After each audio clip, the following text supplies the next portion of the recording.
dark day for the club on the football pitch, but a great opportunity to remember that what makes this club special is all of us.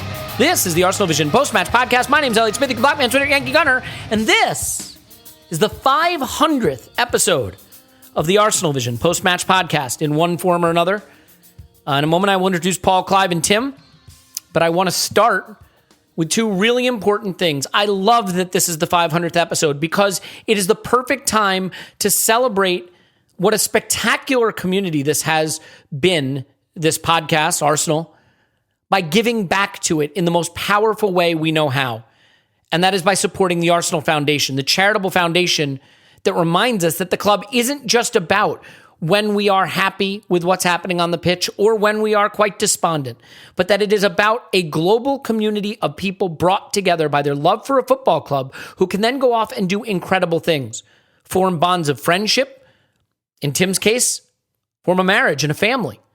In the case of what we're trying to do today, raise money for a good cause. On Thursday, we will have an interview with the Arsenal Foundation about the works they are doing, both locally in the community and at the Zatari refugee camp. And we are going to give generously to that. We are going to start with a £5,000 donation in an effort to hit £20,000 in the month of September. If everyone listening to this podcast gave £1, we would blow that number out of the water. And I hope that we can do that because in a time when the football isn't great, what better time than to say that's not all that defines us? What defines us is our community, our camaraderie, our willingness to help one another and do it in a way that connects to our club and says this club is about class, and that class is demonstrated not always on the pitch, but always through the people and through the foundation. They are wonderful people. They do incredible work, and I am absolutely thrilled to death to be able to support what they are doing in London and beyond. And like I said, on Thursday, you will hear more about the Zatari refugee camp and the stuff they're doing in London. Last year, we were able to raise £10,000. We're going to try to double that. We will start with a £5,000 donation. We will be matching that later in the month. We will be giving a portion of all the proceeds on our shop. We'll be doing everything we can to make this a success. And who knows, maybe blow that number away. Maybe wind up doubling it before the month is over. But I hope that you will go there. ArsenalVisionPodcast.com is our website. And on our website, you will see the donate tab or link or whatever it's called. And it takes you right to the Just Giving campaign. So, it's tax deductible, goes right through Just Giving. There's all different ways to donate. No donation is wrong. All the donations are good. You can go to justgiving.com/fundraising/Arsenal Vision. That's a little, hairy, but you can do it if you want. You can certainly Google it that way. Or you can just go to arsenalvisionpodcast.com, click on donate, or arsenalvisionpodcast.com/donate. Please help us get to the £20,000. We're going to get there. We are absolutely going to get there. And I think it shows, the class of this community. And I want to thank you so much. You've been with us for 500 episodes. I hope you'll be with us for 500 more, 5,000 more. I want to thank Tim, Paul, and Clive, and we'll do that momentarily. I want to thank Andrew at the Arscast, because without him, there wouldn't be an Arsenal Vision podcast. And he's been so kind and generous in helping. There have been so many people who've helped. Scott, who will be on later this week, obviously. Phil Costa, who was a part of the Euro Daily podcast, and everybody else who has contributed, and everybody who is supporting our podcast on Patreon. We love you for that. It's part of the reason we can give so generously at all. Part of the reason we can do this podcast at all through rising and falling times in our own life, helping put kids through college, literally. So please go to arsenalvisionpodcast.com/donate. Please give to the Arsenal Foundation. Let's show that maybe we're doomy. Maybe we're negative. Maybe I'm a pessimist because things aren't great on the pitch. But I'm an optimist when it comes to humanity and what we can do. And I obviously just feel super blessed to be able to do this. And I hope you'll join us if you can, of course, if you have the means. Just being here listening, that means a lot too. And as it is our 500th episode, we're just so thankful for you. I cannot say that enough. I am at an age of my life. I have a young family. You reach a certain point as an individual where you say, what am I still about? What do I still have in my life? I have this job, I have this family, and that's wonderful. But what am I about? And this podcast has changed my life. It has changed my life. And that wouldn't be the case if it weren't for Tim and Paul and Scott and Clive and you. So thank you. Again, go to arsenalvisionpodcast.com/donate. Please give to the Arsenal Foundation. They are such a wonderful representative of the club we all love. All right, let's go ahead and get started. And part of doing this is obviously giving everyone a chance to thank you for listening and for being here. So we'll start with Paul. Paul's on Twitter, Pause My Pants. Paul, congratulations on 500 episodes. Woohoo! Yeah, it's amazing. 500 episodes. I can't believe it. Yeah, I don't know. It was. Always have this minor Beatles analogy that we had this idea of being the best little podcast around doing Arsenal stuff, or like just a really good, tight little podcast. And I think we've always tried to be badly. Good. Yeah. We're not great, but we're not small anymore. So anyway, I thought you were going to say we're bigger than the Beatles. That would have been a line. Yeah. We're bigger than John Lennon. So we are now comfortably one of the most mediocre mid-sized Arsenal podcasts. Yeah, we hit that. Yeah. Well, I appreciate you, and I'm glad we've had the chance to do it. We have learned together about Arsenal, about each other, about arguing online, about engagement. No, it's been genuinely, it's been great, and genuinely, I've learned a whole load of stuff about all aspects of Arsenal and myself and people. Yeah, well said. I would definitely say that I love that this fundraiser times out with the 500th episode, because for me, this is a moment to thank everybody listening, as I've said, and thank the community and thank you guys. And then to be able to give back for this next month aligned with that message. It's just perfect. And so we're thrilled to be able to give generously to the fundraiser. And obviously, again, hope everybody else will. Tim, congratulations. Tim's on Twitter at Stilberto. And thanks for being here with me all this time. Yeah, my pleasure. Paul kind of nicked my line there with I've learned a lot doing this podcast, and I definitely have. But more than that, I've just really enjoyed it. Sometimes it's been therapy, sometimes it's been analysis. A good, I'd say, healthy mixture of the two for me, and I hope for the listeners as well. But one of the big reasons we're still doing it is because so many good people respond to it and seem to like it, which is fantastic. So thanks to all of the listeners, and please, if you can, please give generously to the Arsenal Foundation. Yeah, well, of course, the obvious point of the fundraiser is to give to those who need it most. And so if you are able to be in the category that's lucky enough to be able to not need it most, then that would be the time to give. And of course, wouldn't be the podcast without Clive, who's on Twitter at ClivePFC. Clive, thank you for being here, and thank you for being a special part of our show and here for 500 episodes. 500, my goodness. Well, we love it, didn't we? And let's be honest, we absolutely love it. And it's we do it if there was no one recording it. Yeah, it's really painful when we lose. We have to lose twice because they've got to talk about it immediately after, and that's really painful. But what makes it a little bit less painful is the way people interact with us, and that's the key thing for me. And it's become a massive part of my Arsenal experience, and I hope that's the same for many people listening, that we're part of the experience of supporting the club. And there are times that are more difficult than others, and this is one of those difficult times. So, but yeah, it's not about thinking about ourselves so much. There are other people going through really difficult times. So, and this is our chance to not just shout about Arsenal, shout about the club, and shout about things that are not right. How about taking a breath and saying, hold on, there are some people that need some support, and this is our opportunity to do that. So I hope people are on board with that.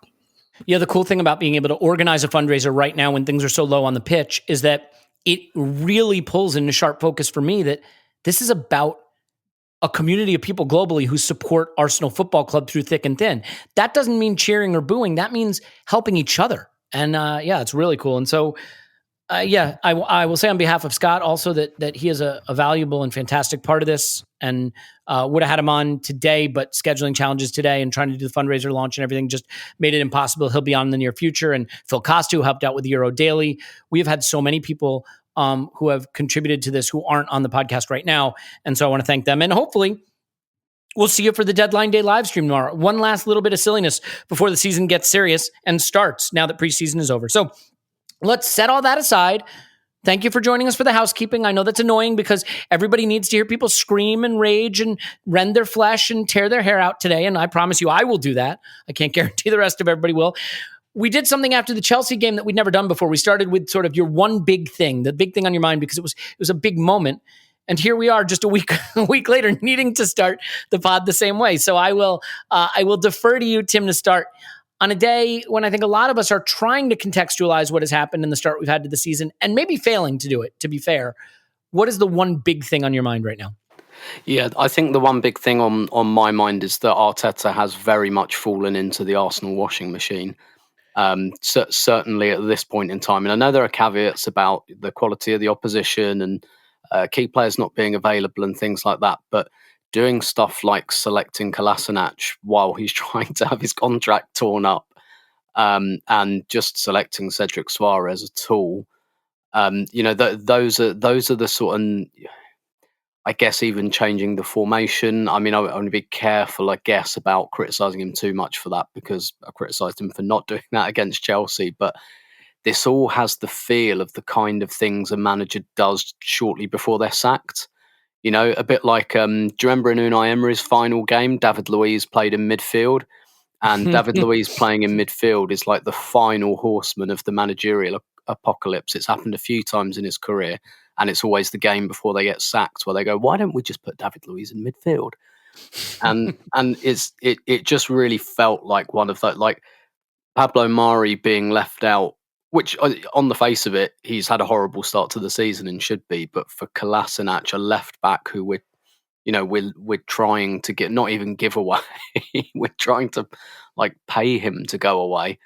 And yet he's starting against Manchester City. And yeah, there's a fair bit going on there at the moment. And I look at the players and I just think, you don't really know, like, you either don't know what you're being asked to do or you don't believe in it. And I struggle to analyse some of these games at the moment, because I'm looking at them and I'm thinking, not actually sure what we're trying to do. So it's very difficult to deconstruct. So that's my big thought. Yeah, and to be fair, even if you want to say like, oh, there's players missing and stuff, there's still decisions within the subset of available decisions that don't make a lot of sense. Kolasinac starting at center back, for example. We'll get to the lineup, but what is the one big thing on your mind right now, Clive, other than just like some sad music and whatever your depression rum of choices, and what's on your mind? Yes, it's sad times, right? So I suppose sometimes the club reveals itself, and it reveals itself in a way that lacks so much intelligence, quality of decision making, that you sort of almost, I don't say question yourself as a fan, but you have these scenarios, and there are people out there who are quite negative, and some people are positive, and some people just go with the flow. But for those people who are eternally negative, it's almost as if all the things they've thought about are going to come true. You can just call me by name. Well, but you're not one of those people. No, I'm just kidding. And there are people, I think they not say want these things to happen, but they predict the worst thing that happens. And then if something good happens, they can enjoy that. If the worst thing happens, then you know what, I was right. And for me, I always try to look for an explanation about where we're going, and I am struggling to find one. Now I'm trying to be to cool about this and having a look, but you can't hide away from your authentic feelings. And my authentic feelings is Arsenal Football Club have been stupid for far too long, and the chickens are coming home to roost. And now the cracks around this club are wide open, and the people we have in tenure are not experienced enough, not strong enough, not wise enough to manage the washing machine that the club is in, not just the manager. We are open. And the thing that really dictates a club standing in the game is your ability to attract people to it and the type of people you attract. And the final coup de grace is going to be when people on transfer deadline day may choose another club and a sort of player that we should just get with our eyes shut. And then you'll know where we are. You'll know exactly where we are. And I think my one big thing is, I've often spoken about the size of the badge getting smaller. You've heard me say these terms for people listening for 500 episodes. I've certainly heard it. Should be on the bingo mug, let's be honest. Yeah. But how big does the badge feel to you today? I ask you the question as Arsenal fans. How big does the badge feel? And when you're thinking about the next step forward, then the mission statement is clear. We need to restore the size of that badge very, very quickly. Well said. Yeah, reminds me of Zoolander. What is this? A badge for ants? The badge needs to be at least 2 times that size. If you haven't seen Zoolander, I recommend you do. It'll cheer you up, and we all need it. Yeah, and your point about chickens coming home to roost, Clive, is so true because we can have these debates about signing Pablo Mari. Oh, who cares? It's just a backup center back. What do you care? It's not that much money. Signing Cedric. What do you care? It's a backup right back. Would you rather have no backup right back? But this is why you don't bring bad players into the club, because then you have to play bad players, or worse, you won't even use the bad player, and you have to go with something worse than that. And so that's why you have a half-interested Cedric literally daydreaming and picking daisies on the pitch against the champions of England. And Pablo Mari not even being able to start for a guy we want to get rid of because you made those moves. So the chickens come home to roost. And this is why it sucks to criticize the club for making dumb moves, but it doesn't help to say that they're okay. And that is the chickens come home to roost. My one big thought today is it's over for Mikel at Arsenal. I'm not saying he should be sacked, but it's over for him. And my reason is very simple. Big wounds heal slowly and reopen quickly. And this was a big wound. And it will be the case now that when he loses, this wound reopens. We had a big wound of that 8-game winless run last year. And it closed slowly. But to Arteta's credit, he was able to get us going in a direction where for some people it healed almost fully. For some people it couldn't. The loss to Villarreal in the European semifinal, being 3-0 down to West Ham in 15 minutes. For some people, it wasn't enough. The football wasn't good enough. The results weren't good enough. But for some people, it was. But now we have this 0 wins, 0 points, 0 goals, 9 conceded through 3 games. And there are extenuating circumstances, and they are all mitigating. But this is a big wound. And even if he comes out of the interlull and beats Burnley and beats Norwich, if we have a disappointing draw in the North London Derby or worse lose, this wound will reopen. If we beat Norwich but get pegged back in the 90th minute to a 1-1 against Burnley, this wound will reopen. And so I fear that now we are in that situation where his words will be extra scrutinized. When he says, the real fans know what we're trying to achieve, people will take it personally. When he starts talking about the project, well, this is the project that we had to sign on for. I got news for you, Mikel. Managers should never talk to fans about long-term projects. Long-term projects are important, but that's internal discussion.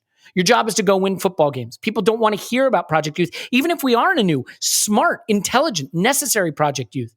You can't go trying to sell people that losing 3 games with no goals scored and 9 is okay because we're building for the future. You have to put some points on the board and some goals on the board. So we can call it the washing machine, call it whatever you want. But I think the fear now is this is such a big wound that it will heal too slowly for him to get it all the way healed and reopen too quickly at the next cut.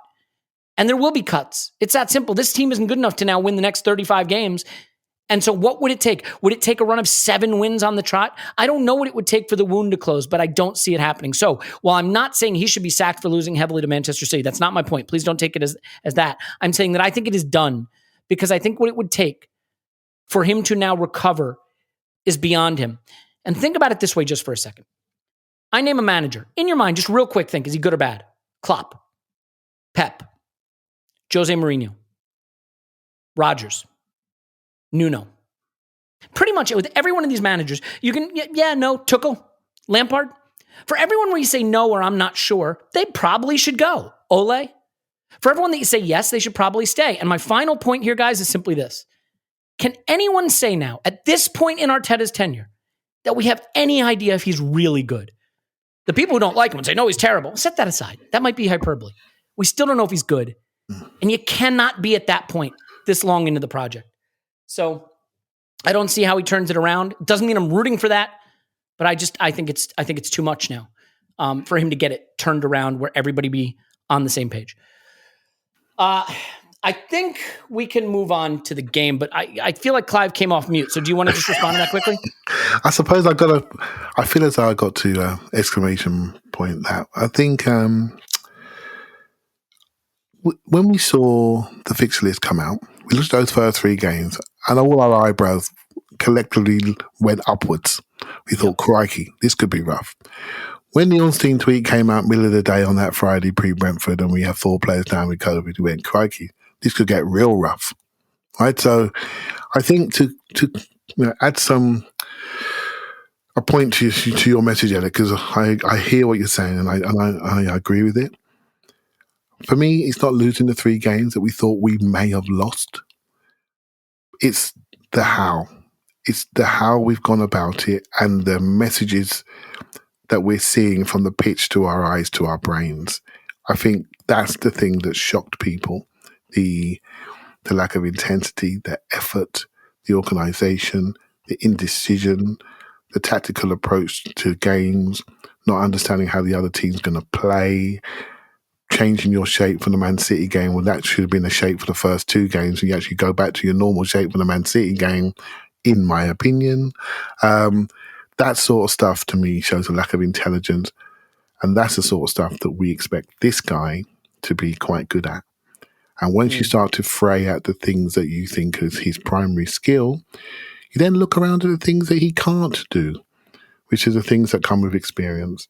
And so I feel that's the issue. It's not the 0 points after 9 games, which is really tough for people. 2 weeks sitting looking at that table is not easy for people. That can be rectified in 3 or 4 games. It's how this has happened. And the only thing that's going to save this club and these players is that they recognise what they're not doing and put in performances that people are really going to be quite proud of and recognise. And I think that's the key thing, is the how this has happened, that people are really waking up to in the last couple of days, and their trust is really, really has been broken. Eroded. Yeah. Yeah. And again, everybody wants this to work, but ask yourself this: how long do you want to wait, and how low do you want to go? Because that's the delicate balance. I think the scary thing, Tim, I'll throw this to you for a second. We've given this guy a lot of money to spend this summer. We built the project in some ways around the decisions he wants. Guendouzi is expendable because he's a see you next Tuesday. And Saliba is expendable because I can't work with him. And, I want to bring in a goalkeeper with the money we have. And I want to bring in this center back. And I'm not saying any of these are right or wrong. I'm just saying we've let him guide that decision. It is scary. That's a big thing to do. Yeah, I mean, it's a bit scary, especially if you think he's going to be gone by November, and maybe he won't. But I guess what I would ask you is, you look at the news today, Tim, and it couldn't be set up worse for Arsenal, just in terms of people comparing and contrasting. We're in a right back crisis. Looks like Spurs are spending $30 million on one from Barcelona. We can't move our young players. Looks like United are getting $30 million for Daniel James. And all the while, our right back that some people want starting is literally adding the club, tagging the club in an Instagram post, all black with crying emojis, just saying, I just want to play. So it's not, I don't know if you saw that. That's Maitland-Niles who did that. So, I mean, it's not great, but does it resonate with you when I talk about this being too big a wound for him to get fully healed? Or do you think that is a misplaced analogy? No. Because you're right. He's probably going to have to do quite a lot, and probably more than maybe we're capable of.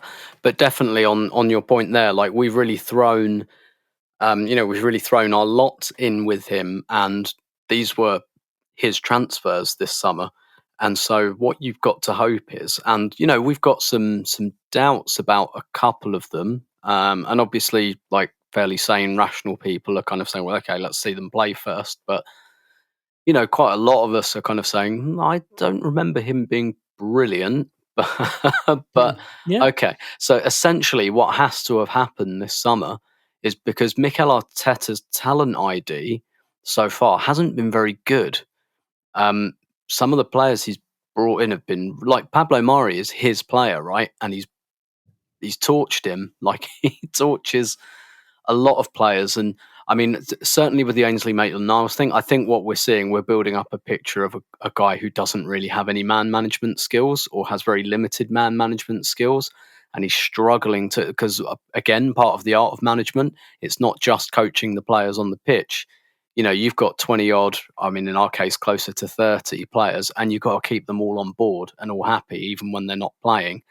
And Arteta's approach to that, I mean, so far, I do kind of get he inherited some tricky individuals or at least people who are in tricky situations. But the answer always just seems to be burning people out and just banishing them. And you can't do that. And it just looks like he's given himself the problem that he arguably inherited in Mustafi and Ozil and things like that. He's given himself that problem again, having the club having paid some of these guys to leave. He's now created even more of that, and just not been able to keep some of these players on board. And Pablo Mari, again, if I were the Kroenkes, and obviously that they probably don't even know what the score was this weekend, but an engaged ownership might be like, hang on, you brought this centre back in, he's your guy. And, not only first we had him on loan and then we bought him permanently. So you made a decision on him twice. And you wouldn't let us sell Ainsley Maitland-Niles. Yeah. You won't use him. And you won't use him.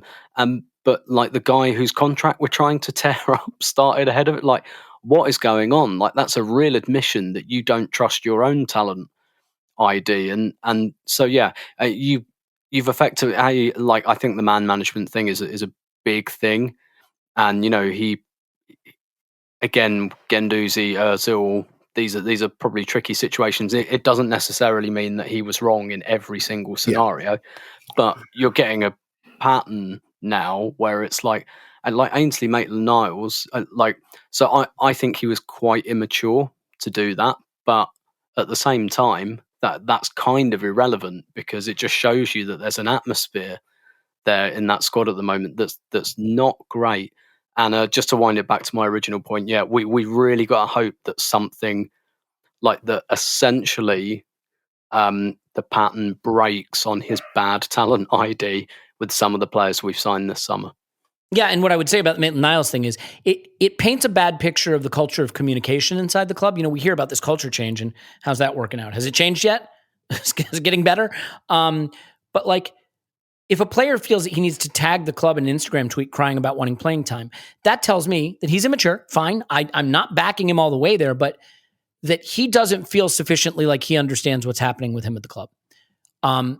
That is acting out, but it's acting out that I think could be prevented with clear lines of communication. Maybe not. You're always going to have some players that act that way. But I mean, this is the other thing, you guys. This is why you can't indulge a coach all the way. Someone has to stop them. Someone has to take them by the shoulder and say no. Because if you don't let them buy Pablo Mari, and again, I'm not saying that was him, could have been Raul. Just hear me out. And if you don't buy Cedric, and if you don't let them chase away Saliba, and if you make them deal with some of these things, then you come into games where, okay, they don't have Cedric to pick, and they don't have to pick Kolasinac. I guess it's just I think sometimes really good coaches still need someone to put them in positions to succeed, and there's been no one to do that for Arteta. Clive? So just to add a little bit on that. So I've been looking at his man management style for a while, and this is really, really clear to me. He has disciples who are absolutely with him, and there are those that are not. And there's not much in between. And that's what it feels like to me. Some of the contracts that have been signed tells me disciples, right? They're with him, believe in him. Kieran Tierney is a good example. But there are others that are really trying to catch his gaze, and they can't. Some don't deserve to. And I'm not, by the way, I'm not having this Guendouzi Ozil thing. So if someone brings it up again, I'm not having that because they're both. No, to be clear, Clive, they are players who fit the pattern, but doesn't mean they were wrong. In Ozil's case, I think is almost certainly the only thing he could have done. But move on, sir. Yeah, but there are others that I think deserve a bit of chance to catch his gaze, and I think they've struggled for that. I think they deserved opportunities. But you know what? Fan disagrees with manager on player selection. But for me, the outward message that isn't there somebody in the club that Maitland-Niles felt he could have reached out to rather than Instagramming it out? Isn't there somebody there that you can communicate with?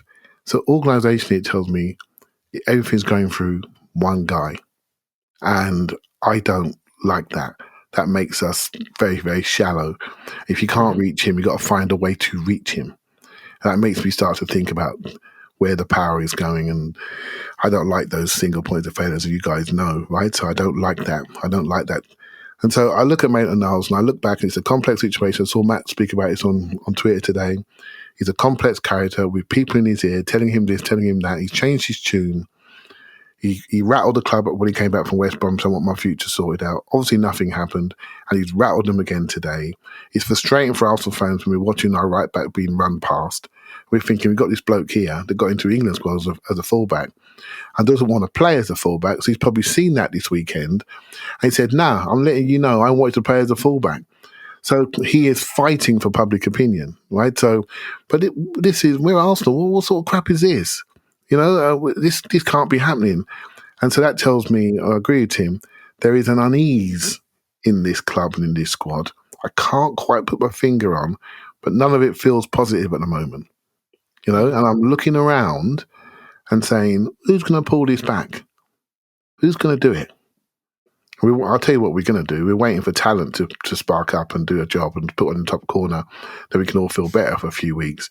That's what's going to happen, but none of it feels sustainable. And just to my last point, I think the way he manages people, he's very Pep-like. Ruthless, you're dead.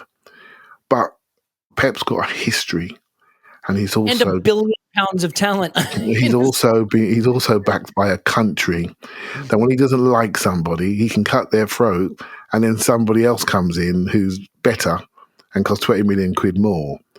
We can't keep doing that. Although some decisions I think he's made, I agree with, but that management style needs to be just tweaked a bit to fit the size of our wallet. You know what I mean? And that's what I think needs to happen. We can't have this kind of asset destruction. I don't want people to think I've sidelined Paul. I haven't. Paul sidelined himself because he had a brief emergency, but he has stepped back into the fray, and I will give you your chance, Paul, at your one big thought. You can have many thoughts on the pod, but this is your big one. What is your big thought today? Well, having sampled the conversations that were going on while I was silent, you may well have gone emotionally in our arc well beyond where this is vaguely relevant. But the one thing I feel I need to do if I'm going to maintain any kind of relationship with our footballing leadership is understand to some degree what they're doing and why. And so I spent some time looking at the game, trying to understand what were we thinking.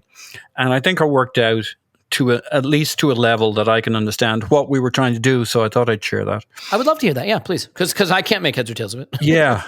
Well, I think I can make heads. I don't know if I can make heads and tails of it, but I think I have at least part of what the thinking was.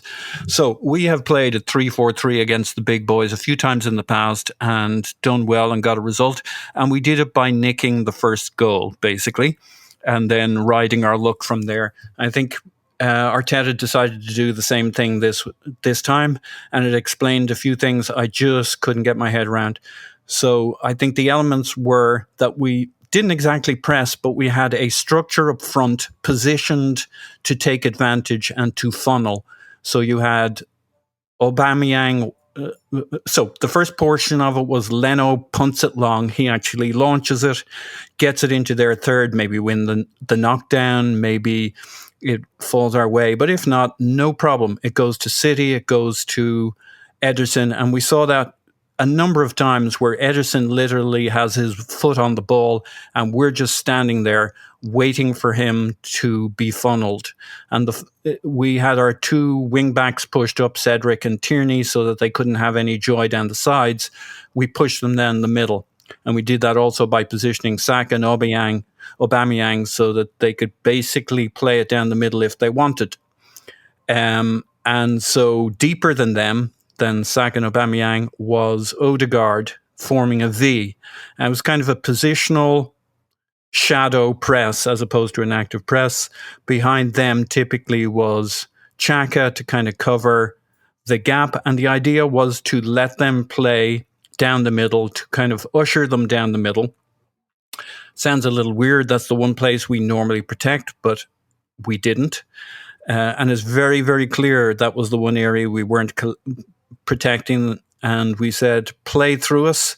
And basically we decided to try and bang them when they came through the middle. So Smith Rowe, Odegaard, who is a good active presser, Xhaka, and then that's why you had Kolasinac as one of your centre-backs, because the one thing he's done recently in the last 6 months reasonably well was he had a couple of games where he played in a 3 centre-back pairing where he banged people, knocked the ball loose. And that was our strategy. We created maybe 5 decent chances, not shots, mind you, just chances in the first 30 minutes before our red card. And I think that was the gambit. I'm not endorsing it. I'm not saying it's a justification for the personnel or playing anybody, but I think that was basically it. Usher them through the middle. Yes, we knew they would knock the ball around and that Gundogan and what's-his-face Silva would would make runs and connect and stuff, but we didn't want to sit back and get pushed further and further back over 90 minutes. We decided to force the issue, try and force a turnover, have Saka and Aubameyang up the pitch to take advantage of it. And it was a press of sorts, but not an active press. And Leno went long every time. And we were okay with that. And that's what, like, it's fascinating to watch those 2-3 moments where Edison's just standing there with the ball and we're saying, come on, what have you got? Unfortunately, they had quite a bit. And of course, the other problem was we undid ourselves with 2 really stupid defensive errors that, like, this probably wasn't going to work. But those dumb defensive situations made it moot, and then the red card made it triply moot. Yeah. So that's the best I can do. It might be wrong, but I think that was the thinking, the plan, and to some degree, you could. There's all sorts of reasons. For not 10 minutes, it was really good. 8 minutes, if we're being fair. Yeah, and we did create other stuff. Like we did. It just like there was the time Xhaka went chasing off to their left. Full back across the goalkeeper. We actually forced a turnover, had a shot. He was marginally offside, so it doesn't even count as a shot. Like there was a period of play where like they had 2/3 the possession. So there's a psychological study on rats, and if you have 2 rats and one rat's bigger than the other, they like to wrestle. But the small rat only plays if you let him win a little bit. It's like wrestling with your kids, right? They don't expect to win all the time, or they don't expect to win in football. But there's a ratio at which the small rat stops playing if the big rat doesn't let him win. And the big rat lets the small rat win 1/3 of the time. And if he does that, the rat keeps playing. And I think we were the small rat, and we said, we'll encourage them down the middle and we'll kind of let them win 2 out of 3, but 1 out of 3 we'll get the ball off them and we'll be in position to do something and we'll be in their half and their third, and that's why we went long. Yeah, just obviously after about 8 minutes, it was totally moot. Once they got ahead, it looked like our will to do it stopped and the passiveness kicked in. You know, Tim, the interesting thing with this game is watching it. I was struck by how similar it felt to the West Brom game, just with the roles reversed. Yeah. High-ish. Almost the score. Yeah, and almost the score. Yeah. A line, I joked on the Instant Reaction pod that after 180 minutes, we edged it 6-5. But the defensive line wasn't even. The pressing wasn't intelligent enough. And once they realized they could get around it, then every ball they played in behind went to someone. And by the time it was 4-0, they were just playing passes literally into all kinds of... When Sterling runs in behind free one-on-one with Leno, I shit you not, I could play that ball. And I also shit you not, I could defend that situation better. Like, there was a capitulation here, and I think that's what makes it so painful. But if we roll back to the lineup for a minute, I'm curious why he did this. I mean, first of all, I can't believe I'm going to say this, Tim, but I think he picked this lineup because it more or less worked against West Brom. That he used beating West Brom's U23s as a barometer for this, and that's why Kolasinac kept his place. I'm just curious if you have any better thought on why he did this, and specifically, obviously, certain selections. The one that jumps out is Kola, but there are others that I think are pretty head-scratching. Yeah, definitely. I actually did think he might leave Murray out of this just because he left him out of the West Brom game, and like no one other than Smith Rowe and Leno, I guess, really got rested for that game. So I never interpreted that as Murray being rested. Can I ask you a sidebar question then? Yeah, sure. In the context of that feeling, do you have a take on that weird sort of, you may not have seen it because you're at the game. Did you see the weird sort of heated, animated discussion Arteta and Marie had on the bench at West Brom? I've seen a screenshot of it. So do you take that as a disagreement, or because in the context of what you're saying, I'm not really sure how to make it out. I didn't. So I've only seen like a screenshot of it, and because it became a bit of a meme, so I didn't realise like it was a product of a heated discussion. I just thought Mari's face looked a bit funny during it. So I mean, it could have been. It would have been quite extraordinary for that to happen on the bench during. It was a coaching discussion. I watched it, and he was like showing them where to stand and all the rest of it. It looked like 2 players he's kind of coaching from the bench. That's what it looked like to me. So Interesting. Okay. Yeah. I didn't see any disagreement. But again, that's washing machine talk. I'm phrasing it right? wrong. It was just very animated. At the moment, this is what I always say. When you get to this point, everything looks bad. That's when spin cycles are. Do you know what? A friend of mine posted something that really made me think the other day. I kind of became involved in it when someone, I'm not going to name them because I think they're generally a really good journalist, but they said something like, Arsenal have a culture problem, kind of thing. It's not really about like the quality of the players. They have a culture problem, and he just quote tweeted it and just said, you can say anything about Arsenal. And actually, like, because I went past the tweet and I didn't even think about it really. I like half ignored it really. I was like, oh, is it right? But when he said that, I was like, yeah, that's right. It's because it's open season, right? So you can say anything about Arsenal, and actually, the problems are slightly baffling in some ways. So you can say it's leadership, you can say it's culture, you can say it's the owners. Like you can say anything. The opposite is true, by the way, Tim. Because if you say anything that isn't negative, people get like, if you're even like, I thought that was a harsh red card. People are like, oh, you want to make excuses for Arteta? What the hell's wrong with you? Yeah, precisely. Which is a bit like the Maitland-Niles thing, right? It's like he was immature to post that. That doesn't mean that like Arsenal are right though. But kind of back to your question about the team selection and the lineup. I mean, I do think the Kolasinac thing. Like, I don't think. If Kolasinac had an absolute shocker at West Brom, I don't think he'd have done it. No, I think the fact that, we kept a clean sheet and it was okay. I do think in that one, yes, it was a bit, well, I don't really want to use this guy at centre-back, but I'll give him a go at West Brom. And so long as he doesn't boot the ball into his own net or fall over, then, that will probably keep him his place for the City game, which I do still think is extraordinary. I did get going for the back three, I guess, although I still think it made a lot more sense against Chelsea to match them up, whereas City don't really play like that. And I never totally agree. Yep. I never looked at it. And look, we know that when you play City away, it's a back five, it's not a back three. And so I didn't look at that and think, oh, we'll be more secure now. That would have given me, like, if I'd have seen that for Chelsea, like back three, I'd have thought, oh, okay, this is, I think that's the right thing to do because you're matching up. But I didn't get the impression against City that it would be.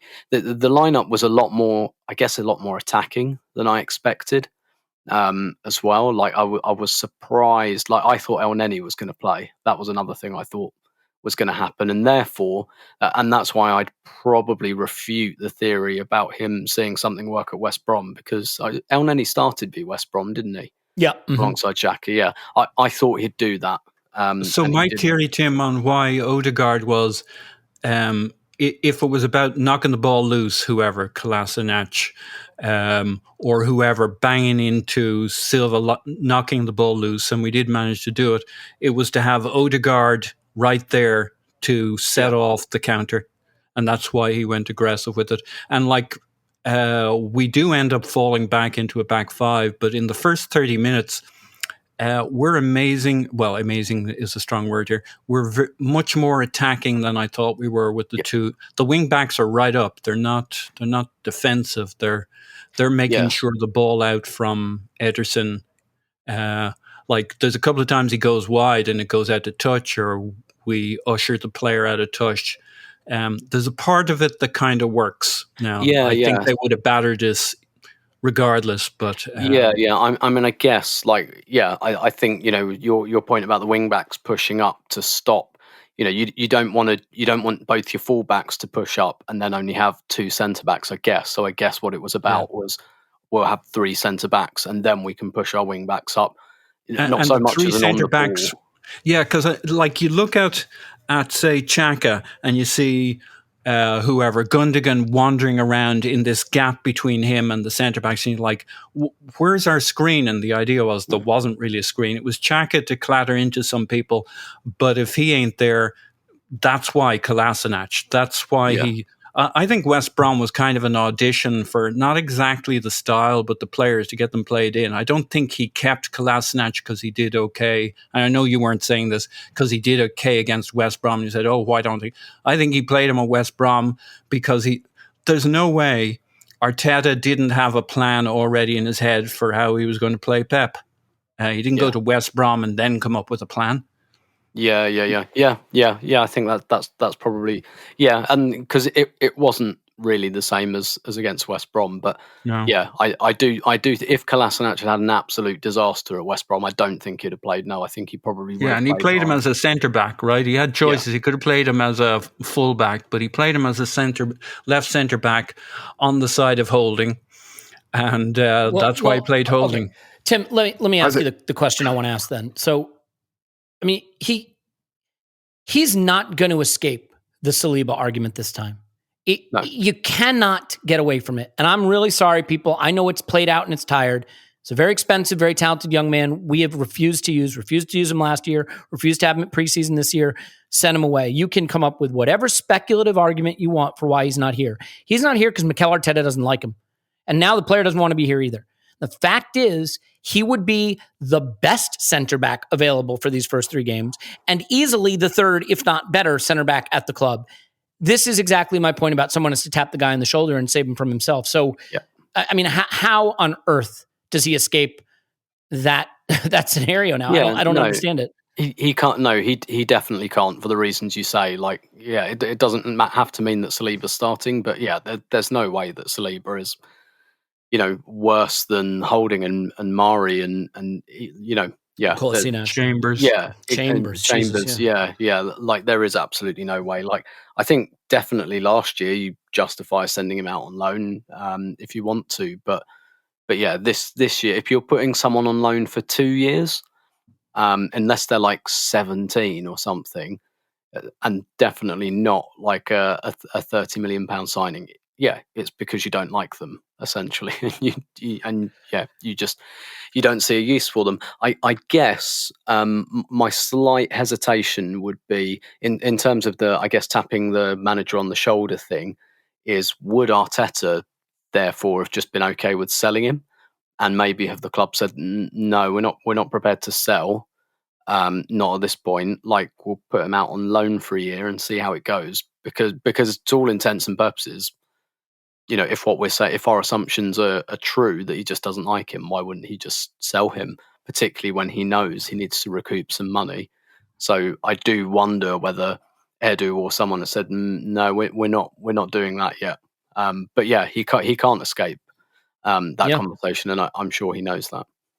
Yeah, it also, I think, folds in the whole question of non-negotiables, because Kola was loaned out when we didn't even have a backup left back last season. I think part of that is because he was in the Ozil clique.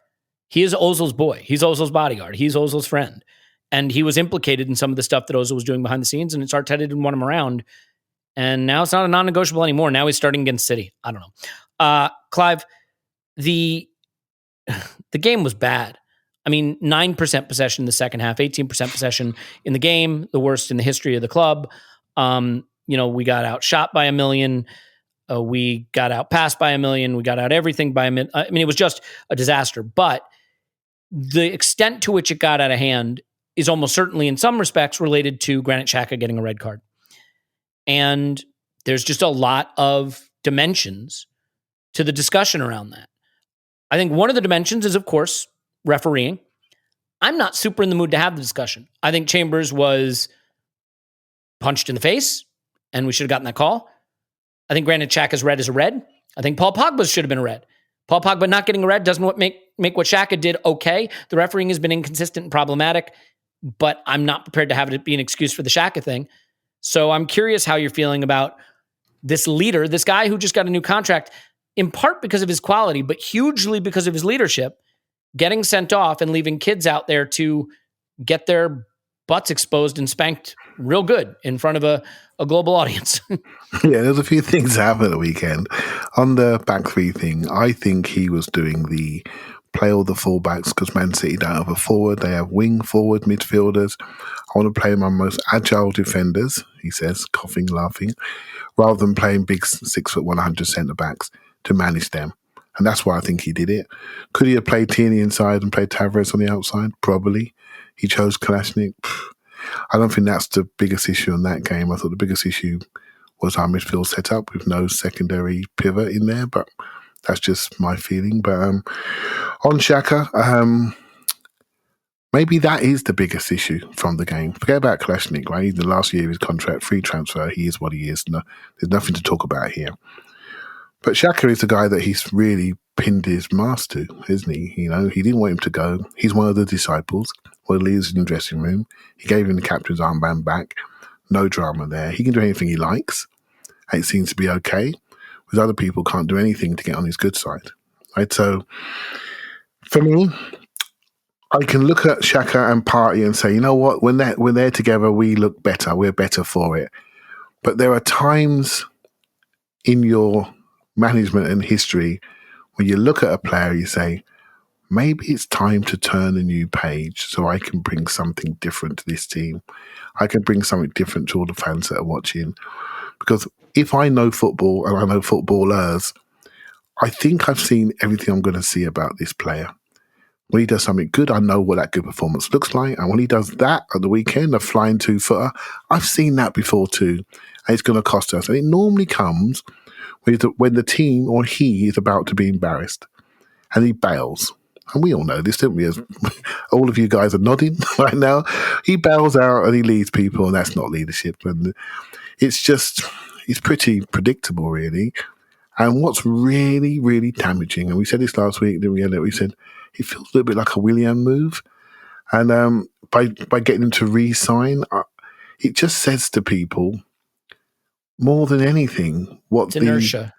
What the standards are, what the accountability is. You know, it's okay for him to do some of the things that he's done and then get a pay rise. It's like, and it might only be a nominal pay rise, but it's what it says to people about the way the club is run. And when we're looking to sign players in the next 24 hours, this is the stuff they look at. They look at how we operate. They look at what we care about. And that dictates our ambition, our ruthlessness, when it dictates everything. And all those things that by way we operate, that operational excellence dictates the size of your club. The real size of the club. It's not just a fan base. It's not just your stadium. It's not just your training ground. It's how you operate as an organisation. What you do in adversity, how you recover, how you show ambition, how you drive standards. And that's not just a chat. That's by your actions. And I look and I think, we got some improving to do there. We really have. Some people really litigate way more stuff than me. I just sort of nod my head. But this is the recent stuff. You know, we're lucky Willian just walked away from 20 million quid. He saved us, because by rights, he should have half that in his bin, at minimum. Right? So he saved us there. He's from being totally embarrassed with that move. And then we have the Xhaka thing, and we just go back to it. We have a chance to change the culture, Elliot, that you spoke about, and we buy into it a little bit more, and it feels extremely limiting to what we're going to watch for the next couple of years. It feels limiting, and once you put limits on people and what they're seeing, you then start to talk about the emotion called apathy.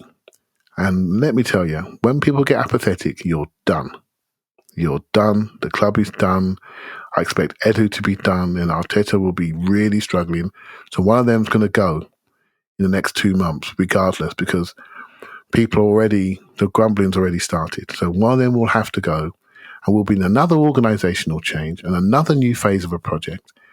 And that's only going to make our route back to the top a much, much longer journey. Yeah, it's really, really tricky. And I'm sorry. This is a guy who you've rehabilitated back to wearing the captain's armband. He's not the captain. Aubameyang is, but he wore the captain's armband already this season. And this is a guy who took the armband off and threw it on the floor and strop. You could say he was provoked. We've seen what happens with this guy. For me, leadership is about being up for the fight when the going gets tough. And when the going gets tough, I don't see him being that way. Now, maybe I'm just overreacting. Look, he had 1 red card last season, none the 2 seasons before, and 2 the one before that. This isn't about red cards, it's about decision-making, tackling technique. Let's just talk about him as a player. He's not a very good tackler. He's not very agile. And he doesn't have really good self-control of his emotions. If you want to scroll through my Twitter timeline, even though you have me blocked, he did the same thing against Chelsea early on after not getting a call. It just so happened in that case, he was so far away from the player that nothing was called. And I know a lot of people can say, what about Pogba? What about Pogba? Here's the difference, too, in the context of the game. Paul Pogba is running in towards the ball, trying to nick it off, and that move results in him winning the ball and scoring a goal. One that should have been ruled out for a foul and potentially a red card. Granit Xhaka, the guy's up against the touchline. There's no danger. There's nothing happening. I mean, to be fair, every time they had the ball, there was danger, but you get my point. He just decides to go flying in because he doesn't want any part of it anymore. I've heard Paul's opinion on this on the Instant Reaction Pod, and I have a very specific question for Paul. So Tim, I just want to get yours quickly. I mean, look, all I hear about is he's not just important for his play, but for his leadership. And I think he had his best season for us last season, which maybe changed the appraisal of him. To be fair, he was very, very good for most of last season. In my view, still not quite what we need, but very, very good. Yep. I think that was maybe not exactly representative of how he's been at Arsenal. And I always worried, what if he goes back to more of a traditional season where he's not quite that good? But this is really what bothers me, is the argument for him as a leader. Because how do you think those young 21, 22-year-old kids who had to take a 5-0 drubbing felt when they walked into the dressing room to face their leader who left them out there to get embarrassed?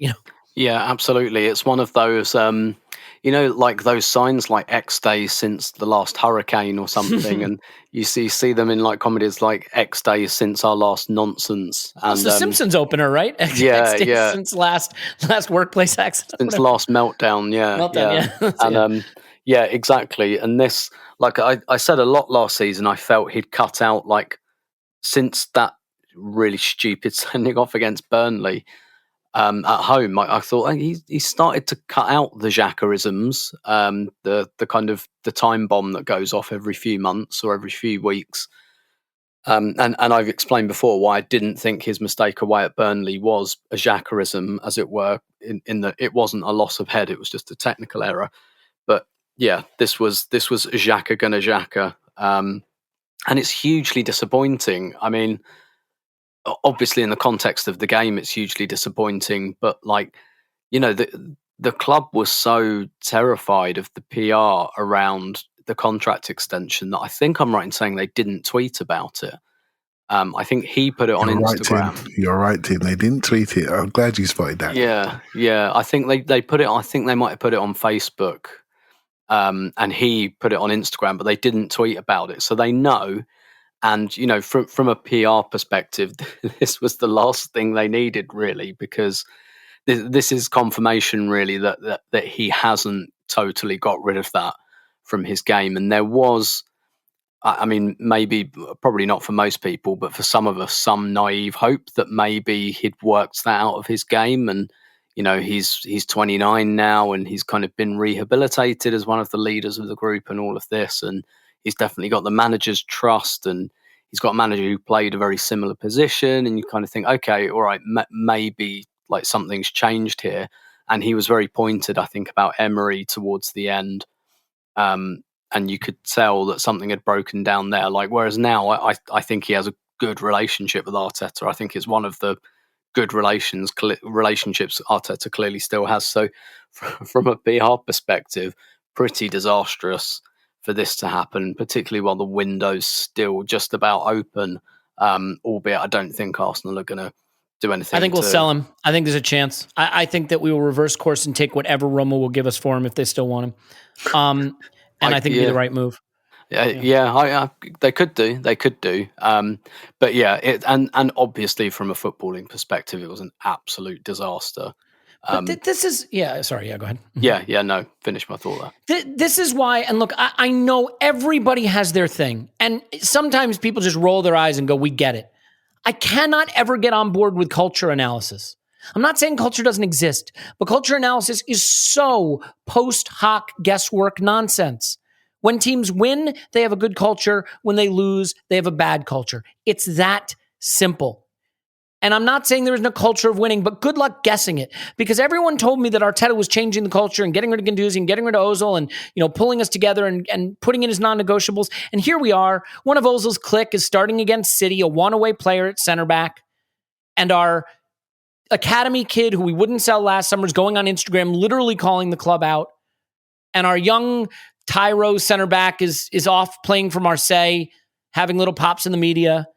And our leader, so to speak, is getting red cards in big spots. And like culture, I don't know. There's rumors of a party that Lacazette and Aubameyang attended that are the reason they got COVID. I don't know. It's just like, don't give me culture, because culture is what happens when you win.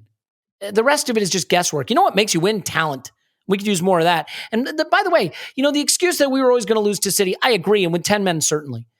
But like Spurs lineup that they put out against City where they won 1-0, it's not great. Skip, Dyer, no Harry Kane. I mean, these aren't great players that are in their defense, that are in their midfield. They won 1-0. It was a little jammy, but it wasn't super jammy. The point is that like, you don't have to capitulate. It doesn't have to be this bad. And Leno saved the Chelsea game from being embarrassing. Sterling being a bad finisher, and Leno again saved this from being 6, 7, 8. I mean, I'm not kidding. By the end of this game, the last 10 minutes, they could have scored as many as they wanted. And that's what I want to get to, Paul, is a tactical aspect of this, which is the pressing. I watched the Chelsea-Liverpool game, and I thought it was an excellent game. Chelsea went down to 10 men. They're a much better team, but watching the way they played, the organization, the system, the way they knew where to be, really inspiring stuff in the sense of just, that's good tactical football. Liverpool were better. 3-4-3 as well. Yep. But like, here's the thing I noticed. Both those teams press, and when they do it, you almost cannot get away. They don't chase the ball, Paul. They close the angles. One guy closes down the ball, and the other guys close down the angles, and you've got nowhere to go. The way we press is one guy closes down the ball, and everybody else claps. You still get right out. There's no suffocation because there's no organization. They don't move as one. It's not a collective group thing. You've watched the game more. You've seen the design of it. Like, I just feel like once the energy wanes a little bit and we don't have everybody running around like their hair's on fire, there's nothing left about us, because other than just running around like with our hair on fire, our press, our defensive system, other than when we're just in a low block, it doesn't close the angles. It doesn't make it hard to play through us or around us. We saw the access that Chelsea had to Lukaku, and we saw the way they were able to go between the lines against us in City. And I realize we're down to 10 men for a large chunk of that. But when you watch it, do you see that being a problem? Because like I watching Chelsea and Liverpool, like a light bulb went off and just said, oh, it's just about angles. It's just about moving as one and closing down angles. And it's just not a principle that we follow. Yeah, no, when you look at Chelsea having a similar challenge, whether it's a 3-4-3 against City, which we had for 30 minutes, or whether it's defending with 10 men, it's kind of hard to work out why it's so much better, but it's like instantaneous. You can see it's a different animal. You look at Chelsea and you can't see how they can play through them, right? You can't. You can't get access to their box. Yeah, I'm looking at them and thinking, holy shit, like, I get it. I don't see any way through there. And like, you look at our 3-4-3 and it seems to be nothing but holes. Now, in part, that was part of our cunning plan, but it wouldn't really matter, right? There's no way you'd look at our 3-4-3, no matter what exactly we tried to do with it, that you wouldn't see it's all holes, no cheese. You know what I mean? I mean, there's cheese with holes in it, and then there's holes with a bit of cheese. And like, we don't move as a block. We're like, now, in defense of what we did against City, I don't think we thought we were going to be great because we basically don't press as a team. We occasionally do a little bit of pressuring with our front line against other teams, but like 9 times out of 10, 9 games out of 10, there's no real true press as a primary instrument of our tactics. So, I think maybe you and I are being a little harsh, expecting us to be good at pressing. I think that's something we thought we were going to get with Arteta, that we'd have this ninja pressing, Barcelona, City, maybe a bit of Leeds United in there. And we don't really do any of that. There are times in certain games where we do an active press. Now, the one thing I'd say about this game is we're not doing an active press. We're not chasing around like lunatics. There are 1 or 2 times where there are certain triggers where, Smith Rowe will chase after a guy who drops deep. follows Silva or Gundogan, who receives the ball, and then it's on. Everybody starts going man to man and banging players. But basically, we wait for them to play the ball into a particular place, and then we start banging players trying to dislodge the ball. It's not one of those 3-4, like we don't have three guys in our front line. I thought, if you told me we're going to press City, I would have thought we'd have, say, Smith Rowe, Aubameyang and Saka, and that they're pushing up, running into the box. But the reason Ederson was standing on the ball was because we weren't actually actively pursuing them. We were sitting in position, waiting them to play into the funnel and then banging against them. It's like, I'm not going to knock it as an approach, but it doesn't fit my definition of what I thought pressing would look like. I think it was a one-off tactic. I don't think it's our normal way of pressing by any means, and I don't think we generally press, and I don't think we're good at it, and I thought that would be a primary tactic, but it's something we occasionally try, and each time it's a different kind of press. Yeah. When you look, the one thing I'd say is when you take a look at what Chelsea do and you just go, wow. It is hard not to be impressed. And like, I hate to say it, guys, but like Tuchel did that pretty quickly. And, you know, you look at some of the new coaches that are in places that look pretty good. I mean, Wolves have lost 3 games on the trot. They look great. Yeah. They look great. It's just been unlucky. That's why the manner of defeat matters. Because if you play well and it's just not going your way, people can get behind that idea. But like, you know, Spurs are at the top of the table with a new manager. And we saw the impact Tuchel made, you know, and you can go up and down the list, but there are new managers in new places, you know, that don't have their players and they're able to make an impact. And here we are almost 2 years later saying, is he good? What's he trying to do? Do we know yet? And I'm not sure we know yet. So that is worrying. You know, I guess, look, there's still a lot of football to be played this season too. And so you don't want to write things off completely, but can I say something on Xhaka? Yeah, please. I'll try not to get myself into trouble here. Like, what he did was totally unacceptable, period, and it dropped the team in it. But I don't actually think he's any different to, Roy Keane, Sergio Ramos, Vieira, Zidane, apart from one. I totally agree, but those are better players. Yeah. It's you can tolerate them losing their head because when they're not losing their head, they're winning you titles. You know what I mean? Yeah, that's the key difference here. But like the whole, he's trying to get himself out of the game, or he's not a leader, or he's a coward, or like all that stuff. He's not. It's the Xhaka tax. He can't. There's a point which he loses his shit, and I think they, like, Zidane headbutted a guy in a World Cup final. He did catch some flack for that ball, to be fair. It didn't make any difference, did it? Like, there was going to be a ceremony at the end of the game where they bring on his boots and put them in the center circle because it was going to be his final ever game. That's why he lost his shit, because of the stress. That in those circumstances, some guy said something about his sister, an Italian guy. He played in the Italian league. They never stopped talking about his sister in the Italian league. So, like, it doesn't make any sense when they lose their shit, but it has to do, Clive hit the nail on the head. It's when they feel that we're being humiliated. In a sense, he's the one guy on that pitch who had standards, who decided this was totally unacceptable.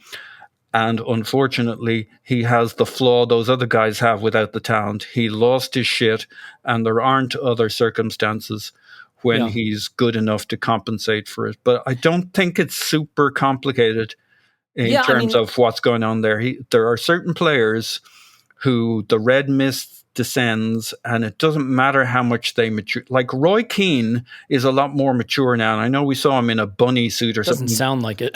Yeah, but you put him on a pitch right now and put him in the same circumstances with the same stakes, he's going to fucking lose his shit. Vieira will lose his shit. Zidane would lose his shit. Like, it's in there. And like, I totally agree. You have to be a very special player for people. And like, this isn't just about the red card, right? It is about decision making, and Xhaka has a decision making issue generally. But yeah, you do make a fair point, right, Clive? Yeah. Mm-hmm. Well, we bought 5 players under the age of 23, and this is a guy we need to carry them along and help them build their careers. Yeah. So with that in mind, I don't think that's showing the right type of behaviours. Right? It's a good distinction, because Vieira wasn't trying to build a project youth. Vieira He was trying to was a go young guy. invincible. It wouldn't have mattered, though, I'm telling you. No, Vieira so would what? have lost his shit whether, you could have put 10 4-year-olds No, I on know. the I pitch think with what you're Vieira. saying is that this situation requires different type of characters. That's It requires but different it's not. behaviours. My point is, Xhaka isn't looking at the situation and making decision. It's beyond his decision. James made making. the same argument on the Arscast, Paul. So I absolutely have sympathy for that. Sorry, Clive, go ahead. So in the end, and what Paul's saying is not wrong. It's not about being wrong or right. It's about looking at the situation. The situation dictates how you should behave. And if you want to behave that way, that's fine. Then the situation has different Doesn't want to accountabilities. behave that way. But the situation then has a different set of accountabilities, right? So the Zidane did not accountabilities. want to headbutt a guy in the middle of his final Paul, World Cup final. He's saying that then the accountability level The has to change, which accountability means is a different different. player is required. Yeah, for sure. So in this situation where Xhaka is in, I'm not, his behaviour and his character is his character. If he wants to do that, it's up to him. He But doesn't in want this to do club, it. well, in this club, he has to do something else. He has to be something else. We're asking him. I presume by our latest signings, we're asking him to be something else. We're asking him to maybe set an example, to be there with these guys, not get off the pitch. Right. So, in my opinion, he gets the red card. I don't worry about it. My favourite Arsenal players had the most red cards. Right. So he didn't bother me. It's how. But if he's sticking one in the top corner, if he's winning games against the best teams, we forgive everything. We really do. We forgive everything when it suits us. But when you're not doing those things on a regular basis, he's had his best period in the last 6 months to a year to me. When you're not doing those things, when you're doing things like throwing down the shirt and telling the fans to do one, I'm afraid the accountability tolerance is not going to be the same. For some be people. The same either. And some people are saying, well, why is he still here, let alone getting a contract? So I love a justification of certain things, but there's certain things that I refuse to justify, But because it's not a justification, Clive. I'm not justifying Paul, it. your point is very straightforward and well taken, which is simply that's in his nature, that's who he is, and he can't change it and he can't pick it. He's not making the decision. He's not doing it for all these kind of... No one's disagreeing with that, though. No one's disagreeing with that. It's just afraid. What I'm saying to you is, for him, the accountabilities are not the same as for the greats of the game. I'm talking potentially the greatest 2 midfielders in Keane and Vieira ever to play in the Premier League, and the greatest player in France's history. The accountabilities are not the same. Make that point. Yeah. Anyway, all right. Well, we're bogging down. I fully agree with you, This is Clive. a semantic argument. It's a semantic argument now. So let's move on. It is, but could I just say, my point was not that it's okay. No one thinks that's your point. Everybody totally understands that this isn't a choice. He couldn't change it if he wanted to. I don't think it's a choice. Deciding it. And I by don't the way, think it's okay. I don't think he's at their standard, but it doesn't change he has the same wiring as those guys. He just doesn't have their fucking... so get a different player. Then get a different Yeah, exactly. Joey Barnes got the same wiring. Yeah, he does, yeah. And so, but the accountability for Joey Barnes is, you're done, mate. You go. Charlie Austin. I'm not arguing that. I fully agree. Okay. Well, let's do this as a palate cleanser. The Summer of Soccer continues on Paramount Plus. Why not? Because, you got to freshen it up. Stream over 2,000 soccer or football matches. Your choice. You know what? I just read the words. A year from around the world. That's all the heart-pounding drama from CBS Sports, including UEFA Champions League. We're not in it. Europa League. We're not in it. Italy's Serie A, Argentina's Primera División, the Brasileiro, NWSL, the Asian Football Confederation, and the CONCACAF qualifiers, featuring the stars from the U.S. and Mexican men's national teams, plus much more. It's the best of the beautiful game. So is mid-table Premier League, by the way.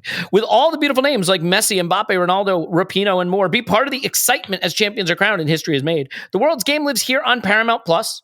Visit ParamountPlus.com to start your free trial and stream every match live. I watch a ton of football on that service, and I have to admit, I really enjoy it. And I think their app has gotten to be pretty damn good. So if you want to give them a try, give them a try.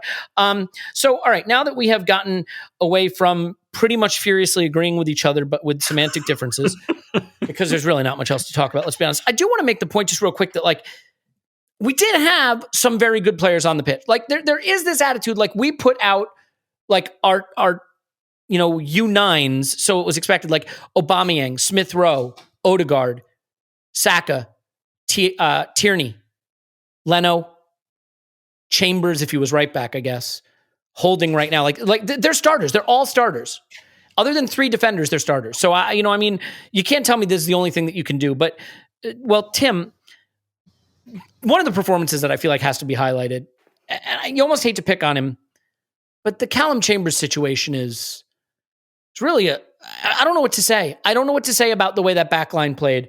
It looked like capitulation. It got so bad that I actually think Tierney at one point started to look like he was being dragged down to that level. And Clive often talks about, what can happen to these players when they get into these bad situations at Arsenal.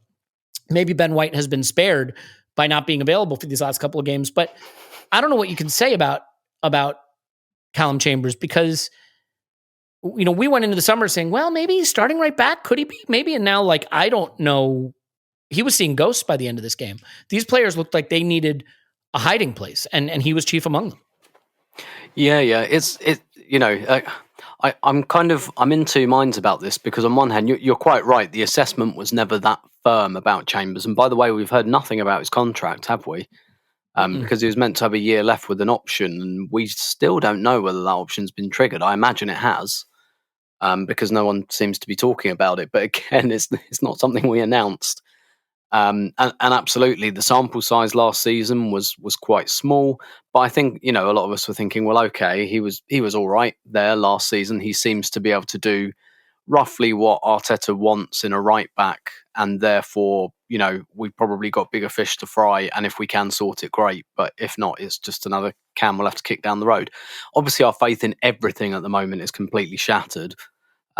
So, not just Chambers, but everything. But when you're kind of your platform of belief is not that high, it gets swept from under you very, very quickly, and that's what's happening at the moment. And in fairness, that's not just happening with the fans, because Chambers was not picked for the Chelsea game, and he played right centre back for this game. So the manager's faith has wavered as well, and you can see what's happening at right back. Right, he's essentially, Arteta's got 4 options, and he doesn't want any of them.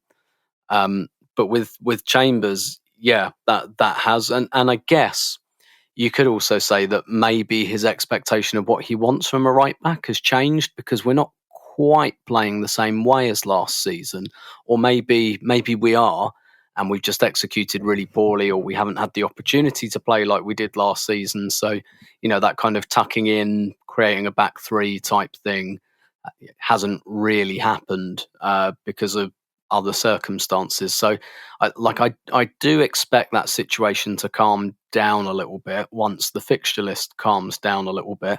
Whether it will be enough to have a convincing season that makes you think, yeah, okay, that not ideal, but we'll wait till January or next summer and we'll get the right back we really want, and it's not a big deal at this moment in time.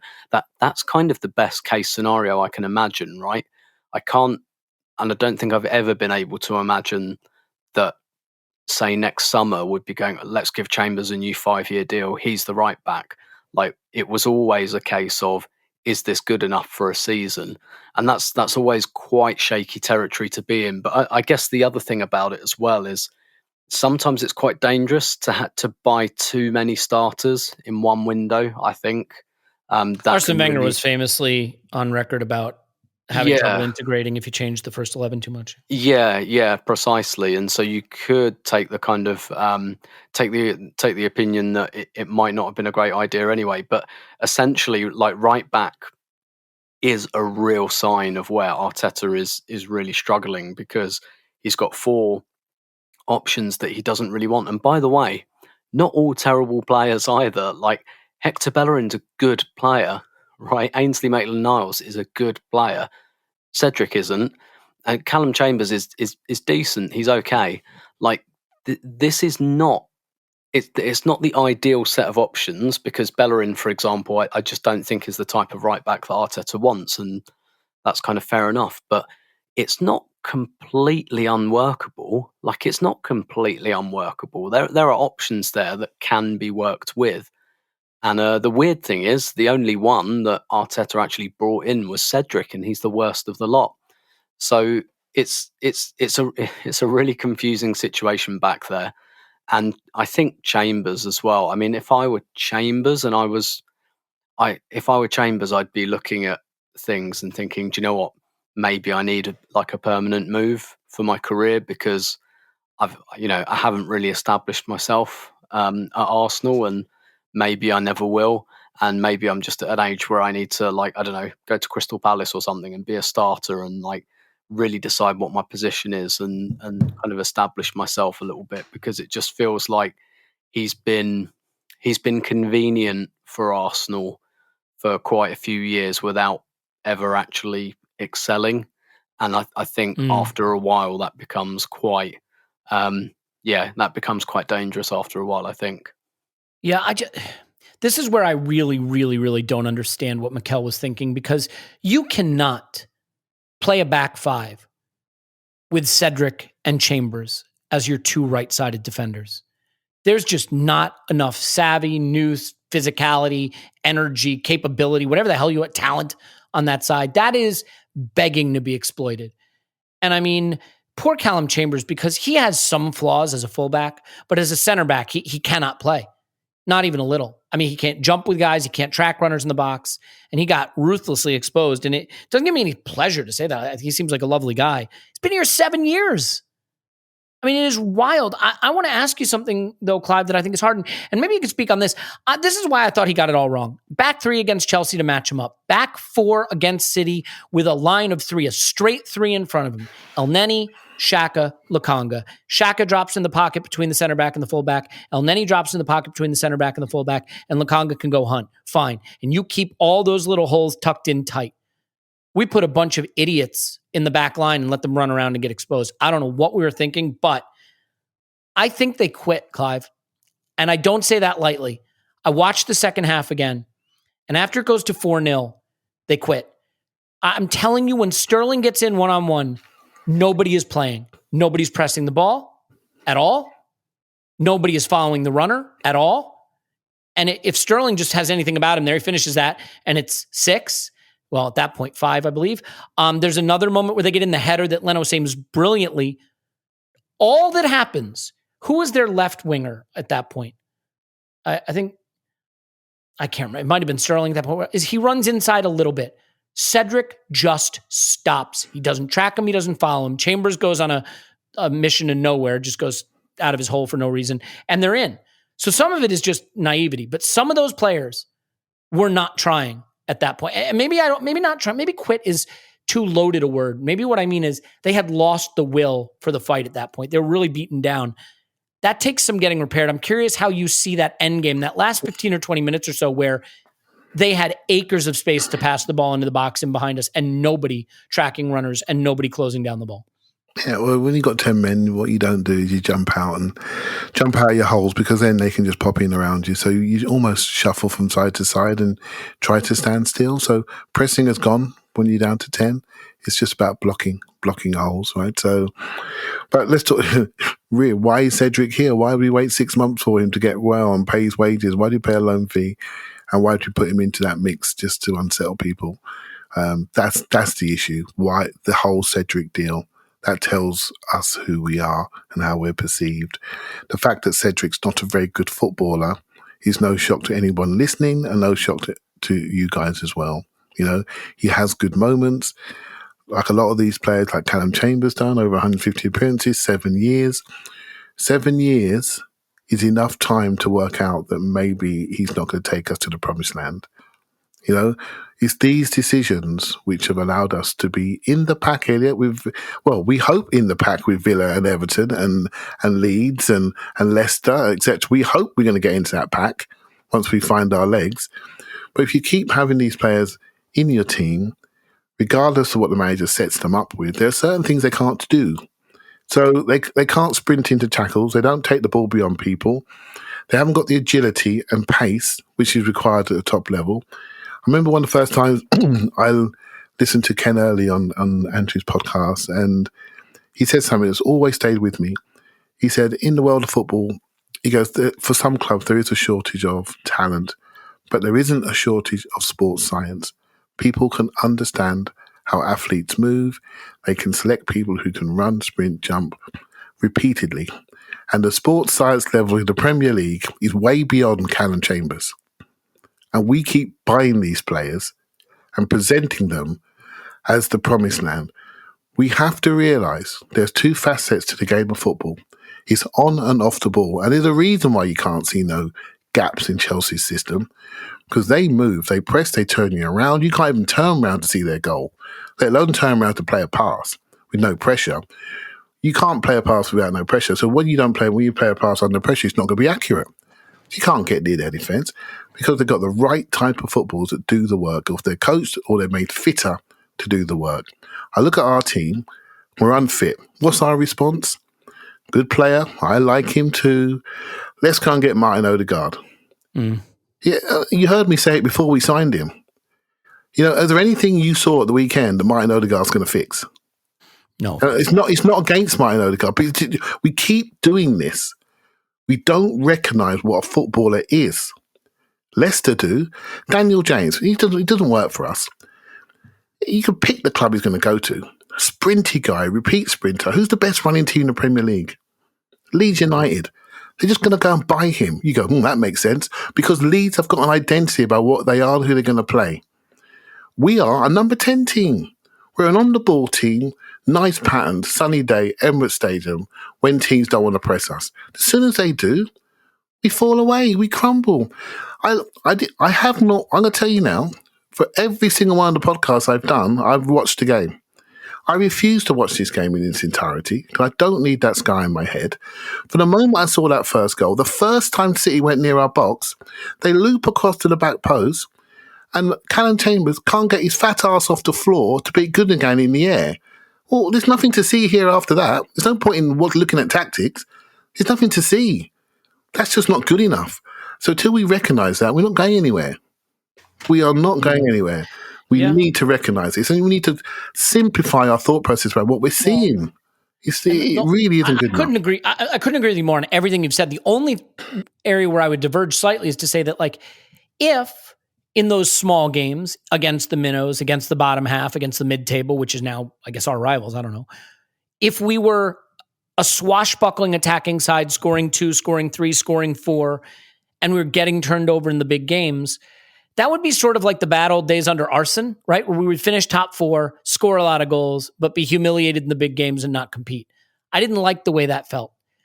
But you have to admit, it got us the minimum requirement. Yeah, we don't have that about us either. No, well, we don't, because years on from those days, Elliot, Aston Villa they're using their money. The league has changed. You're right. Leicester are using their money well, right? West Ham. They're Jesse Lingard away from being a real threat. They're using their money well.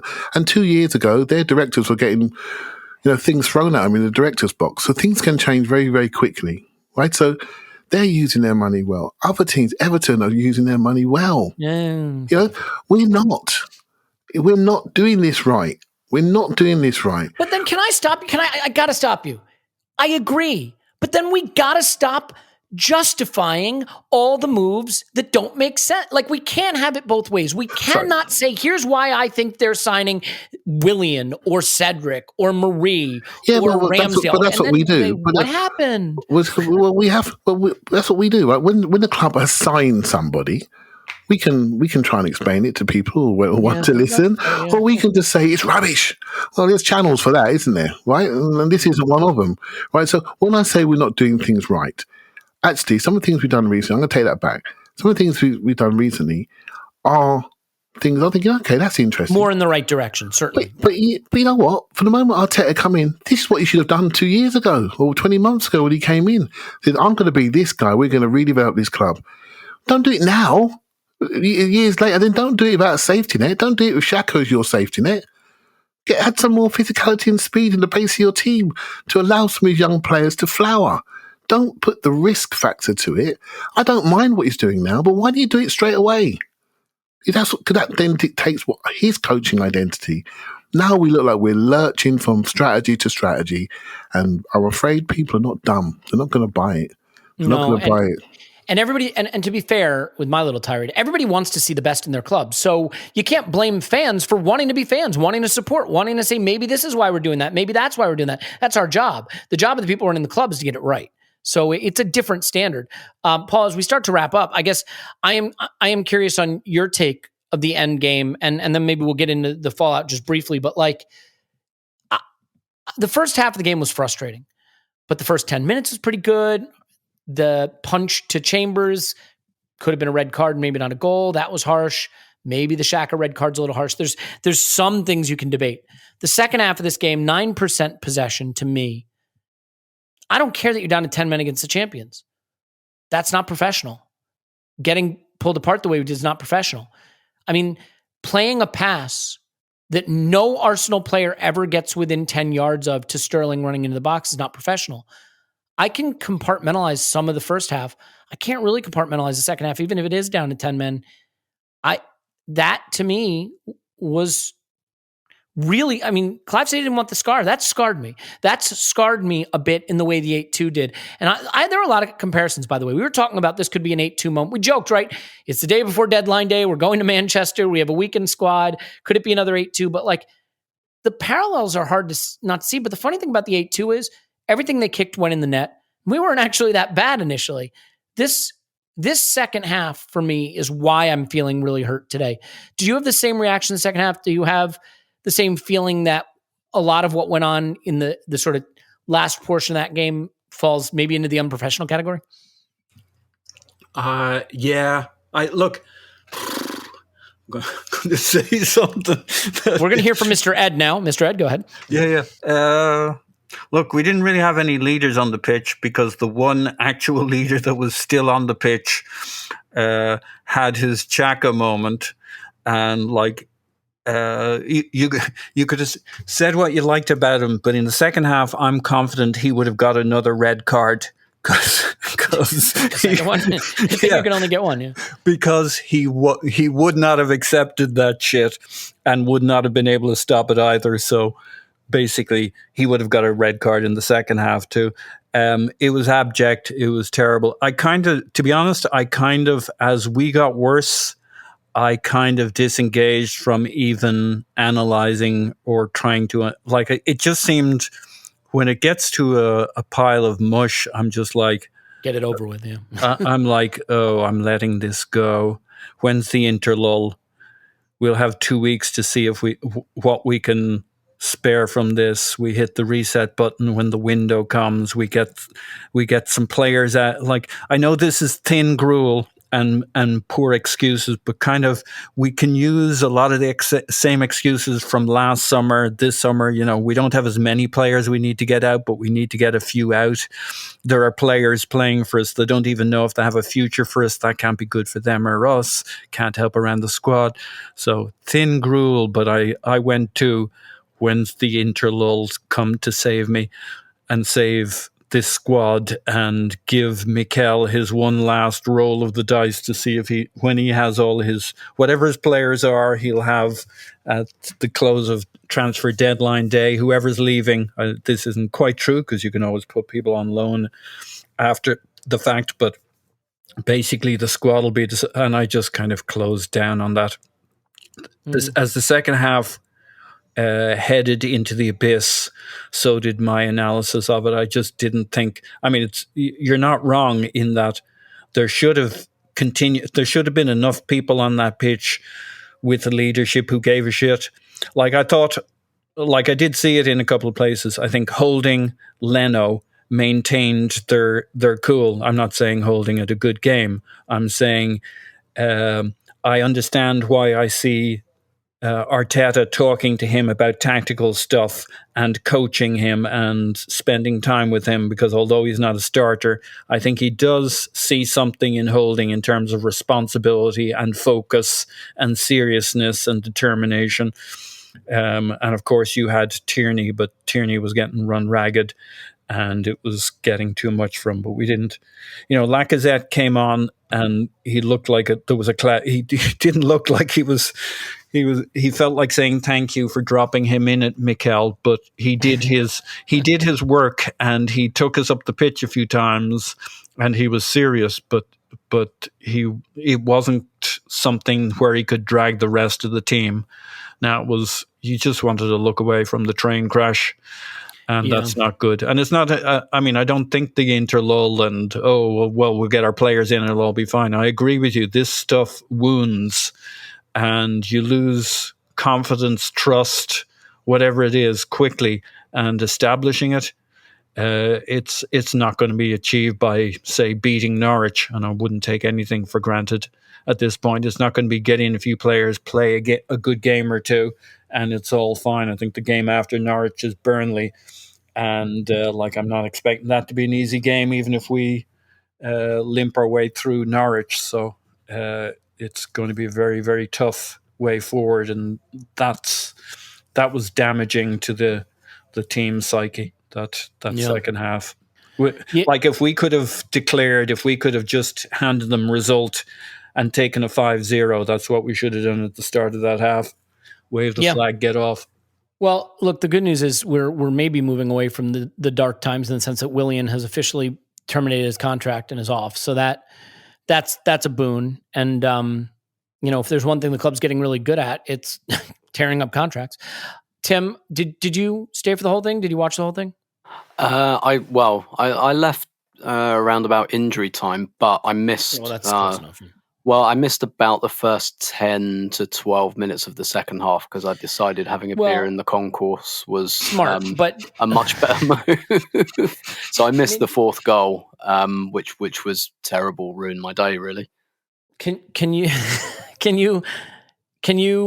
tell me if I'm being crazy? I think the problem, right, is once everyone knows you've lost, I think the people at the ground, some of them leave, some of them go out and get a drink. People watching on TV pick up Twitter and just are on Twitter and watching the game in the background. I found myself glued to the game in the second half because I was really fascinated by what was happening. And it was performance art or something. It was, yeah. I mean, the 9% possession, the goals just being conceded, but not just that, the runners being unmarked into the box over and over and over again on repeat. And I can't decide if it should matter or not. I can't decide if there's a point where the game reaches where it's a laugher and it doesn't matter and the players tune out and City decided to keep going for it and we didn't. Do you care at that point? Like 3-0, 6-0, 9-0, do you care? Is there a responsibility to protect the badge? So, I mean, the first thing I'd say is the Chelsea game could have been like this if Chelsea wanted it to as well. I think we all know that. I think we know they left goals on the pitch. So my visceral reaction at the time, because I was quite drunk, was that I didn't really care, which is why I retired to the concourse at half time, and everyone did that, and so it took ages to get a beer, and like we weren't rushing back out for the second half, and we were actually having the discussion. We were like, should we go back in at all? Like, why should we go back in? We had open return tickets for the train, so we could get any train back. So it was a bit like, we could go. And like, what is it? But but there's just something that just drives you to stay. Well, not everyone, but there's just something that makes you think, no, somehow that's just like it's a bit like the trust exercise, the falling backwards. And it's really difficult because your body's just not programmed to do that. And it's kind of the same. So at the time, I didn't really care that much. No, because, whatever. But most people feel that way, but I think that's letting Arteta off the hook a little. No, big time. So and that's just because of the environment I was in and how much I'd had to drink. Whereas, looking at it in like the cold light of day, like, yes, it does matter. It does matter that players like down tools really in that game. And it's funny, because on the way up to the game, I was kind of saying the thing is about City, they fly out the blocks at you. But if you can keep them for 30 minutes, they do often run out of ideas. And of course, we're 2-0 down in like 10 minutes or something. Or as soon as we concede after 8 minutes, having had that discussion, it was like, yeah, no, if you let them score in that period, like, you're done, like the game's done. And I think the players knew that. The players looked to me like as soon as it went to 1-0, they were just like, oh God, here we go. And they completely lost faith. So really, even if you think it's kind of all right at 3 or 4-0, like I saw it happen at 1-0. And I think That's an Xhaka interesting point, yeah. essentially quit on the game as well. Like, I just saw a lot of players who, and there were two other players that almost got sent off or were close on yellows. I think Kolo was one of them, and I'm trying to think who the other one was. If like your faith dissolves that easily, it suggests that you didn't have very much in the first place. So yes, it does matter. It really does. Well, so then let's do this. Let's contextualize this start to the season. End of the preseason. Season starts next week. Clive, it's no points. It's no goals. It's 9 conceded. We're bottom of the table. Before this season started, we knew if Brentford didn't go well, it wasn't going to be good from there. Yeah. There is a very big tension inside of me between being mad and super mad. No, I'm kidding. There's a tension inside of me between really wanting to just let it rip, being furious, being heartbroken, being beside myself and confused at how it got this bad. And the other part of me that says, well, you knew 2 of these games were going to be losses. We're not strong enough. And we were missing players. Those games were never going to go well. One of them got a little messy. The other one could have. That hurts. We did win a game 6-0 in between that was kind of fun. And the Brentford game, we played them pretty even. They got the breaks and we didn't. Like, given the players that were missing, it's not far off what you might have expected. So now we just need to take a deep breath, flush that out, and we go again. I know intellectually that there's a perspective where that makes sense. I know there are people that will probably cling to that, and I can't blame them for it, because why wouldn't you want to cling to that if you can get there? But I can't help look at the manner of the defeats, the changing of the systems, the weird lineup selections, the players sort of quitting at the end of the City game, not even getting, not getting blown out, but not even being within a whiff of these teams. And I can't help it. It feels broken. So are you able to row yourself emotionally back towards that intellectual side of all of the context and why it's okay and why we probably had this coming? Or is there something manifestly wrong about how these 3 games went that, despite the mitigating factors, makes it more urgent and more relevant than just saying, we kind of had an idea this could go bad anyway? Yeah, well, it could have gone bad, but there are better ways to lose, right? So the Brentford game, I didn't know Brentford so well, but I expected Arsenal coaching staff to know Brentford better than me. And if they're playing 3-5-2, well, that's an easy one to do. 2 big forwards, hitting them early. Can we just do 3 centre-halves against them and man-to-man them and show them we're better? 22 shots, we lose the game 2-0, right? So, because we're not just out-thought tactically, they managed the game better. They out-physicaled us. That's a worry, right? They're going to finish in the bottom half of the league. Then we go to Chelsea. They're cock-a-hoop, new signing, 100 million quid, bang, there you go. Deal with him. Right, so again, the back 3, we beat them in the back 3 before, we didn't do it. Just match them up. We're at home, sunny day, maybe we can do something. Tactically inept, game over, 2-0, and we're just scurrying around like puppy dogs after that, knowing that they're better than us and they could kill us at any moment if they chose to. Against Man City, we knew what was coming. Extenuating circumstances are there, they really are there. And we were the ones that saying before the season starts, it does start September the 1st, that's when we go again. And we are trying to be reasonable. But you can't help how you feel. You can't help how you feel. And to sit here as Arsenal fans, seeing us bottom of the table, it hurts, right? It really does hurt. Now, the fact that we got some games that are really going to dictate where we are and how people do perceive us, so that could be too late already, because something that Tim said about the aggressiveness of the news cycle means that we are it. We are it for a couple of weeks now, until people get bored of hammering us, which is not going to be too far away. And so when we got those games coming up, we can all name them. We don't just need to win. We need to win convincing people there's something to believe in. And that's the key thing. Winning 1-0, lucky goal, it ain't going to work. It isn't going to work. It might help us with the table, but we need to win, showing that after his first pre-season, Arteta has now got something for us to believe in. And I'm not sure that's going to happen. My suspicions are it's not. And I agree with you, Elliot. As soon as something goes wrong, I think it's going to be a tough one for him to heal the wounds that have developed. Even though we knew they were coming, they still feel really deep. And that is something that may be deeper than even Arteta. Maybe that's something, the way the club's been run for the last decade, that's just come to the surface. And now we're looking around our competitive landscape that used to be 1 or 2 clubs. It's now 7 or 8 or 9. And we are nowhere near the top of that list. And it's very, very concerning about how far we could actually fall. Yeah, I've got 2 more questions because I think we've got to get to the thing that I've been dying to say this whole podcast. Paul, what has to happen after the international break for realistically, and I'm not talking about the hysterical corners of the internet or me, what realistically has to happen for this to start to feel like just a regular club? I mean, forget a successful club, just a regular club. You cannot be in crisis all the time. Now, I realize with the football news cycle, even Manchester City and Liverpool can be in crisis after a loss, but you know what I mean. You can't be in this kind of crisis all the time. What is required realistically for Arsenal to do on the pitch after the international break to row this back to something that looks like we're operating on calm seas, or at least normal seas? Get it? Normal seas. Very good. Though I do like normality myself. I think what we got to do is simplify. So we got the international break here. We get our players back. Hopefully not too many of them have to travel. We get people fit. We simplify how we play. We put players in the team that are committed, that are the future, that the supporters understand why they're in the team, that supporters understand the lineup.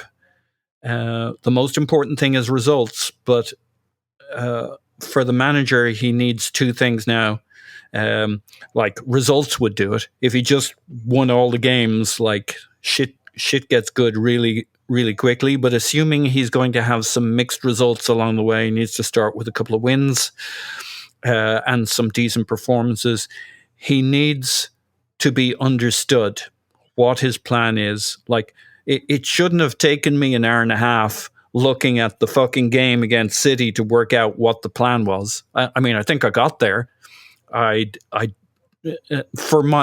at my level, at my ability to understand it, it took me at least an hour to work out, watching the 30 minutes, kind of jumping around, trying to work out what the pattern was. It shouldn't take me that long to work out what we're playing in a game, or for me to reach a level of understanding as to how we were playing, and even to some degree why we picked those players. Even though I don't like any of the answers, at least I kind of understood it towards the end. And we can't, like, he's not going to have the patience of the supporters unless he if he goes on a run of wins, no problem. But if that's not what he can pull off, he must assume some winning, some draws, and some losses. He needs to start playing the good football with the players who are go forward, and no more mysterious. Let's go. I think there's more to it than fallings out. I don't think it is fallings out, but what looks like fallings out to the supporters, mysterious favourites coming in and out. I like to think there's a lot more to it than just favourites and who's in and who's out and all that kind of thing. But it needs to start making sense real quick from the get-go. The performances need to match results, and results need to be decent.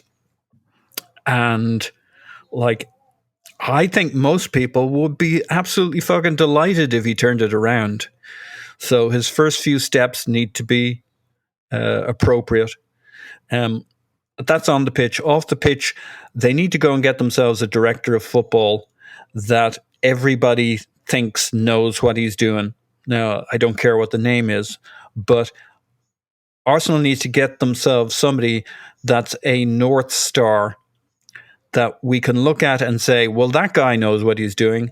So if Arteta's gone, he's gone. If he's still here, there's a reason for it. There's a plan for our recruitment going forward. Now, it doesn't have to be a director of football. It could be a czar of footballing. Somebody needs to come in above Arteta, basically, where if Arteta's here, he's here because that guy thinks he's good, or may be good, or may come good, or that there's a plan to transition away from, as opposed to looking at Arteta and Edu neither of which we believe are necessarily good enough. We're sure one of them isn't good enough. We may be sure both of them aren't good enough. We need somebody in the mix where we say, this guy is the business, or we think is, and we're going to give him time so that his moves are trusted, and we give those some time. And Arteta, if Arteta is the man to go forward with, he needs that more than anybody does, whether he wants it or not. Yeah, I have to tell you what resonates with me is just sort of understanding the plan, knowing what he's trying to do, and it looking like it can work.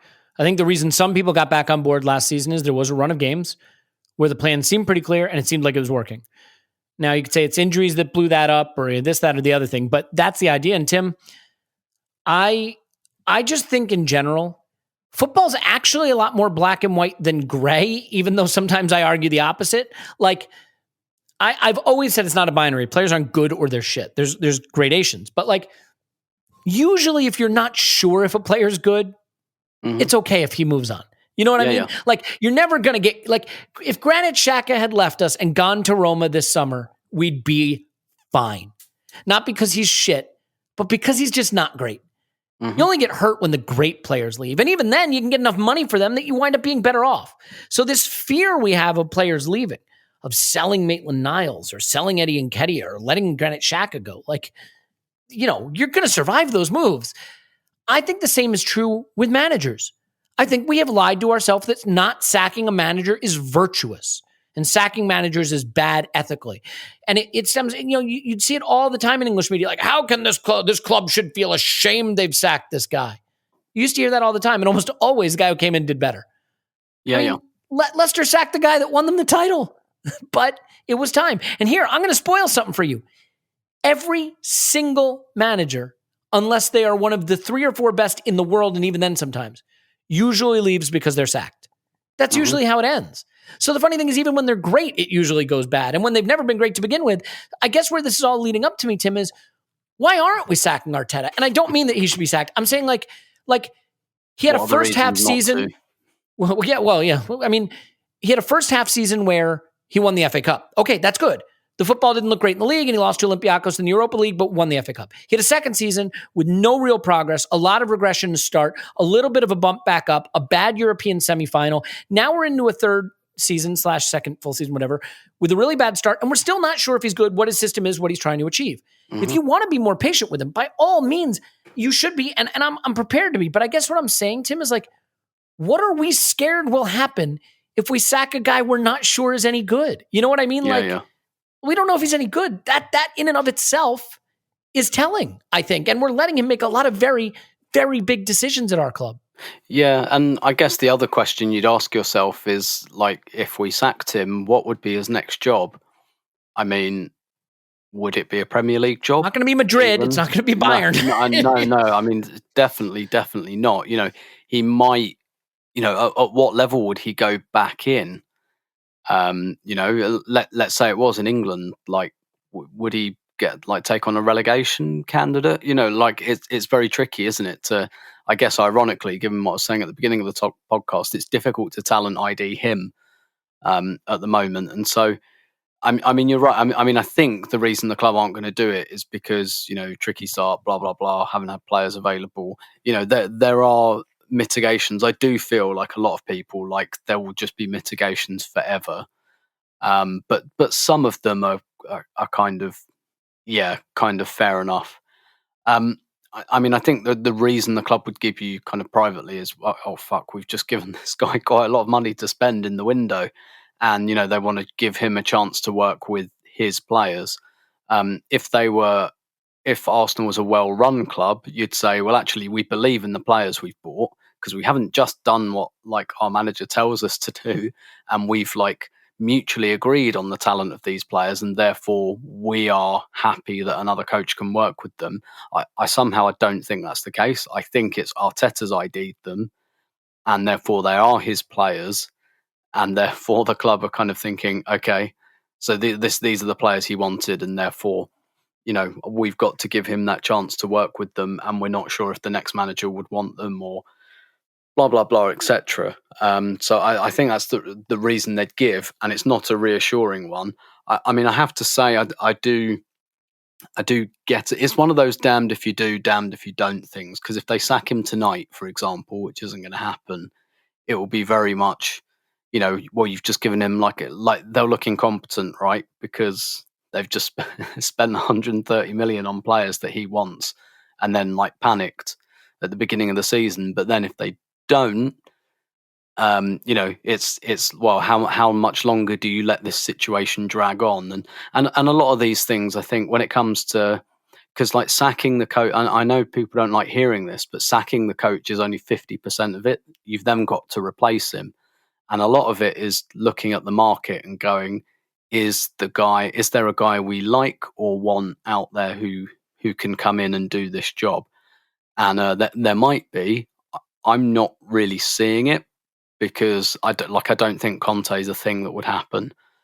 And so therefore, like, I guess I have a little bit of sympathy in the respect that the managerial market is thin gruel at the moment. And, like clubs around us, like Everton and Spurs, have settled on third, fourth choices. So, I don't know. I guess Lucien Favre, he's out there, isn't he? But that's what it feels like. It feels like, well, I guess he's available, rather than, oh yeah, there's like, at least with Arteta, there was kind of a sense of, maybe this guy is the next big thing in coaching. He was available to us, and we had his phone number. Knew him quite well. I was fine with the appointment. I think what I would say, Tim, is once you suspect your manager's failing, sack him, because going further, like, let's say we say, no, this is too soon. We have to give him to December. If your suspicion is you're going to wind up sacking him in December, sack him then now. You have nothing left to play for that season. Because then you're 15th like we were last December. Right. Yeah. And you're staring another season of no Europe in the face, and you have no midweek games to liven it up. So I don't know. I just think decisiveness is what's missing at this club. It's in the market. It's with selection.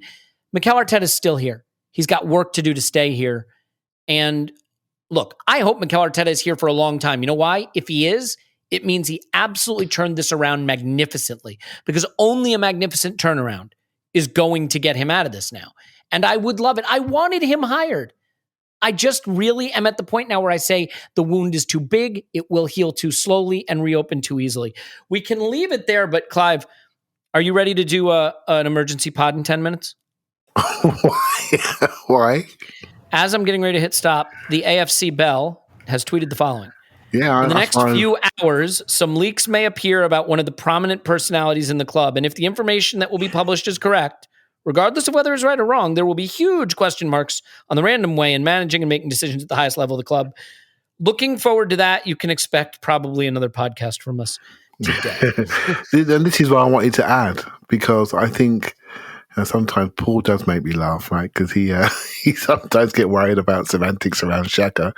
The genius thing he said was around director of football, and there are already rumours leaking about Edu. And I think it'll be interesting to see what happens there. And another thing that someone said the other day, Jess said it actually, it made me think about the project per se.